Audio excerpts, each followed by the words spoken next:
වෙනි ගැහණිය වැරදීද? නැත්නම් ආදරයම වැරදීද? එක පිරිමියෙකුට ගැහණු දෙන්නෙකුටම ආදරය කරන්න පුළුවන්ද? මම අද ඔයාලට අරන් ආවේ ඒ විදිහේ කතාවක්. මේ තියෙන්නේ පොත. මේ දෙවෙනි ගැහණිය පොත. මේක රචනා කරේ මංජුල සේනාරත්න මහතා. ඒ වගේම මේ පොත රුපියල් 1500ක් වෙනවා. මේක පබ්ලිෂ් කරේ Muses Publishersලා. She may be every man's dream, every woman's nightmare. මේක සරල ප්‍රේම කතාවක් නෙමෙයි. හදවත් අතර සිද්ධ වෙන නිහඬ යුද්ධයක්.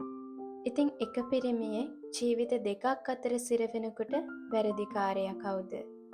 ඇයද, ඔහුද, නැත්නම් ආදරයමද? මේ තියෙන්නේ වික්‍රම නානායක්කාර සහ සුමිත්‍රා නානායක්කාරගේ කතාවයි.